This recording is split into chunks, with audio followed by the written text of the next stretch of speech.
উচিত ছিল 3 ওয়াক্ত নামাজে এর চেয়ে 100 গুণ বেশি ভিড় হওয়া। জুমার নামাজে আর কি ভিড় হয়, এর চেয়ে বেশি ভিড় হওয়া উচিত ছিল 3 ওয়াক্ত নামাজে, ফজর মাগরিব আসর, ফজর মাগরিব আসর। কেননা ফজরের সময় আবার 7 বার পড়লে সূর্য দুবার 1 সেকেন্ড আগেও যদি মারা যায় তো জাহান্নাম থেকে নিষ্কৃত। দ্বিতীয় ফজরের নামাজ জান্নাতের টিকেট, জান্নাতের। এই জন্য ফজরের নামাজ কোরআনে হলো ইন্না কোরআন আল ফজরি কানা মাশহুদা। ফজরের নামাজের অনেক গুরুত্ব। এই জন্য আল্লাহ রসুল বলছে উম্মত যদি জানতো ফজরে কি রাখা আছে তো হামাগুড়ি দিয়ে আসতো, লা আতাউহু হাবওয়ান, হামাগুড়ি দিয়ে আসতো ফজরে। ও যদি জানতো ফজরে কি রাখা আছে। আর ফজরে হাদিস মনে উঠলো এই জন্য বলতেছি, একদল ফেরেশতা জমিনে আছরে আসে, ফজরের সময় আকাশে চলে যায়। আর একদল ফজরে আসে, আসরে চলে যায়। চলে যাওয়ার পরে আল্লাহ জানা সত্য জিজ্ঞাসা করে, কাইফা ওয়াজাদতুম ইবাদি ইযা আতাইতুম, তোমরা জমিনে যখন গেলে তো আমার বান্দাদেরকে কি অবস্থায় পাইলে? তো ফেরেশতারা বলে, যায় দেখছি সব নামাজে রত, সব নামাজে। কাইফা তারাকতুম ইবাদি ইযা তারাকতুম, যখন ছেড়ে আসলা তখন কেমন পাইলা? তখনও দেখলাম নামাজে। তো আল্লাহ জানেন। যেমন উদাহরণ দিলে, আপনার কলিজার টুকরা সন্তান ঘরের থেকে বাহির হইলেন, মহল্লায় দেখলেন বৈশা আড্ডা দিতেছে, যায়া চোখ দুটা বড় করলেন, ওইখান থেকে বাইগা চলে গেলেন। চোখ দুটা বড় করলেন, আপনি চোখ বড় করে আগে গেলেন, ও পিছের থেকে চলে গেল। 2-3 ঘন্টা পরে ভাবলো বাবা এখান দিয়ে মনে আর আসবে না, আসলে তো 3 ঘন্টার ভিতরে আইসা পড়তো। আবার আইসা আড্ডায় বসলো, আর ঠিক যেইখানে চোরের ভয় ওইখানে রাত পোহায়। আপনি আইসা দাঁড়ায়া আবার চিৎকার দিয়ে কইলেন, যাওয়ার সময় দেখলাম তোরে এইখানে বই আড্ডা দেশ, আসার সময় দেখলাম আড্ডা দেশ, তুই এই 3 ঘন্টা এখানে বসা করস কি? কিন্তু ও কিন্তু 3 ঘন্টা ছিল না। আপনার চোখ বড় দেখা পিছের দিকে ভাগছে, 3 ঘন্টা পর দেখা সুযোগ বুঝা আবার আয়া 2 মিনিট আগে বইছে। কিন্তু আপনি বইলা দিলেন কি? হ্যাঁ, সত্য তো? এরকম হয় না? হয় না? আল্লাহ জানেন। কিন্তু ফেরেশতাদের যখন বলে আতাইতুহুম ইউসাল্লুন তারাকতুহুম ইউসাল্লুন, যখন জমিনে আসছিলাম তখনও দেখছি নামাজ, যখন ছেড়া আসতেছিলাম তখনও দেখছি নামাজ। তা আল্লাহ বলে পুরা সময়টা নামাজ লেখা রাখো। ফজরের নামাজ তো ওই নামাজ ছিল, কিন্তু 4 ওয়াক্তে তো কিছু মুসল্লি হয় বটে। আমার তো মনে হয় এই মার্কেটের মসজিদে মাদ্রাসার ছেলে ছাড়া ফজরে কেউ হয় না। মহল্লার মসজিদই যখন হয় না, আর মার্কেটের মসজিদে কোত্থেকে হবে? ঠিক না? হ্যাঁ, মহল্লার মসজিদই তো ফজরি নামাজই হয় না। অথচ হওয়া উচিত ছিল জুমার চেয়ে বেশি ভিড়, আসরে ভিড় হওয়া উচিত ছিল জুমার চেয়ে বেশি। কারণ আল্লাহ রসুল বলছে, মান সাল্লাল বারদাইন দাখালাল জান্নাহ, যে ফজর আর আসর পড়লো সে যেন জান্নাতের ভিতরেই আছে, প্রকাশ পাবে মরার পরে। যেমন পানির নিচে ডুব দিয়া থাকলে দেখা যায় না, বোঝা যায় না, ঠিক তদ্রূপ ফজর আর আসর যে জামাতে পড়লো সে যেন জান্নাতের ভিতরেই আছে। কিন্তু আফসোস, আমাদের জীবনটা ছোট বটে কিন্তু আশা অনেক। জীবনটা ছোট বটে কিন্তু চাওয়া অনেক। কিন্তু দুটাই যদি দেখি, পাওয়া বড় কম। এই জন্য এই দুটাকে পুরা করার জন্য যা চাবে, যা আশা করবে, এটাকে পুরা করার জন্য আল্লাহ একটা স্থান রেখা দিছেন, যেটাকে আখেরাত বলে আখেরাতে, যেটাকে জান্নাত বলে জান্নাতে রেখা দিছেন। না আমি বুঝতে পারলাম, না যুবকদেরকে বুঝাইতে পারলাম যে তোমার মনের আশা সব এখানে পুরা হবে। উম্মতে মুহাম্মদীর সব আশা জান্নাতে পুরা হবে, সব চাওয়া জান্নাতে পুরা হবে। মা তাস্তাহি, মনে যা আসবে তা মিলবে। এখন যুবকরা যদি বলে করে যে জান্নাতে সব মিলবে, বুঝলাম জান্নাত এত উত্তম জায়গা, ওইখানে কি এগুলোও পাওয়া যাবে? যেমন মনে করেন গান, ওইখানে কি গানও পাওয়া যাবে নাকি? আমরা তো গান খুব খারাপ মনে করি, ঠিক না? খারাপ মনে করেন না? না, জান্নাতে গানও পাওয়া যাবে, দুনিয়ার মতো এরকম পচা গান না, ওইখানের গান বড় উত্তম গান হবে। হ্যাঁ, ওইখানের গান দিয়া, দুনিয়ার গান তো 4 মিনিটের বেশি নাই। 4 মিনিটের বেশি, 4 মিনিটের বেশি কোনো গান আছে? বলু করা আছে রে, থাকতে পারে ওটা আ উ করে না, এই করতে করতে একটু লম্বা হয়। আসল গান 4 মিনিটের, চাই যেই গান, চাই কারো গানই 4 মিনিটের বেশি নাই, কারো গানই 4 মিনিটের বেশি নাই। জান্নাতের গান হবে 40 বৎসর, তারপরও মন বলবে না। দুনিয়াতে গান শোনা যায় আর যুবকরা খালি স্কিনে টাচ করে চুমা লওয়া যায়, ওরা গান শোনে, শুনতে শুনতে যখন মাথা নষ্ট হয়ে যায়, হয় কে গাইলো আর কি গাইলো আর কি অবস্থায় গাইলো, মাঝে মাঝে মাথা নষ্ট হয়, তো স্কিনে টাচ করে চুমা দেয়। মসজিদ দিকে গিয়েছে, জিগান এনে আছে কিছু চেহারা, রাগ হয়ে গেল মনে হয়, জিগান সত্য না, স্ক্রিনে টাচ করে চুমা দেয়। জান্নাত এরকম না, যে গাইবে তোমার সামনে ও তোমার হয়ে যাবে।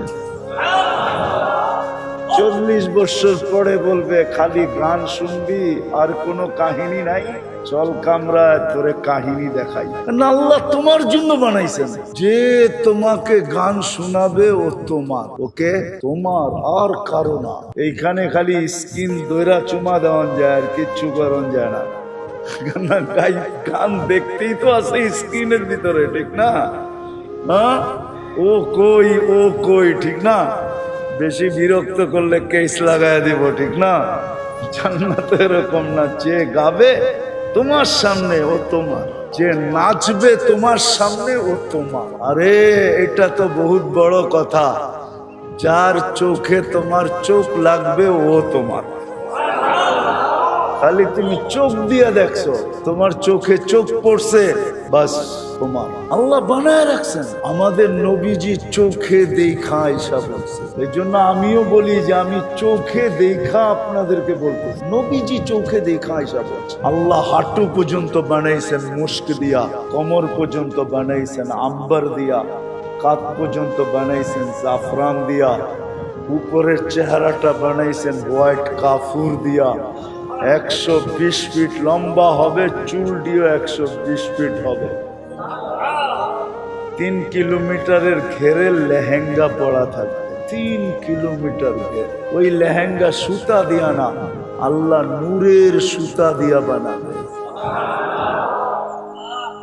দুনিয়ায় অনেকের মনে চায়, আল্লাহ অর্থ দিছে, হ্যাঁ, অর্থশালী মানুষগুলা যদি দুনিয়ায় চায় যে ডেলি আমি 70 বার কাপড় চেঞ্জ করব, এরকম অ্যাবিলিটি তো অনেকের আছে না নাই?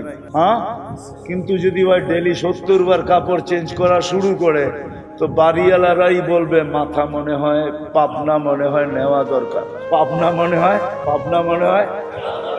নাইলে 24 ঘন্টায় 25 ঘন্টাও যদি হয় তাহলে 50 ঘন্টা, 24 ঘন্টায় 70 বার কাপড় চেঞ্জ করলে কয় মিনিট পর পর একবার চেঞ্জ করতে হইব দেখেন। হয় যদি এই কয় মিনিট পর পর একবার কাপড় চেঞ্জ করে, ও যদি বলে আমাকে আল্লাহ অ্যাবিলিটি দিছে, অসুবিধা কি, আমি চেঞ্জ করব, কিন্তু এই যুক্তি গড়ালারা মানব না। গড়ালারা বলবো পাবনা মনে হয় চুপে চাপে নিয়ে গেলে ভালো হয়, বইলা তো নেওয়া যাবে না, গাড়িতে উঠায়া কোনো মতে এদিক ওদিক ঘুরাইয়া এনায়েতপুর নিয়ে ফালানো যায় কিনা দেখ, পাবনা নিয়ে ঢুকানো যায় কিনা দেখ, নাহলে 70 বার কাপড় চেঞ্জ করবে কেন? কিন্তু জান্নাতে কয়বার চেঞ্জ করবে? কয়বার?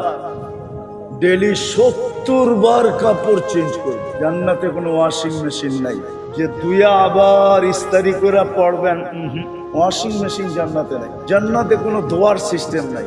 জান্নাতে পুরান কাপড় রাখার কোনো আলমারি নেই। এটা চিন্তা করেন না আপনি, যে আপনি যেটি পড়বেন এটি আলমারি পড়বেন নিজের। আমাদের বাড়ির মতো মাঝে মাঝে মনে চায় নিজের ঘরে নিজে আগুন দেই, কেননা পুরা যেই আলমারি খুলি ওটার মধ্যে পুরান কাপড়, পুরান কাপড় দিয়ে আলমারি ভরা। এর চেয়ে বড় বোকামি আর কিছু আছে নাকি?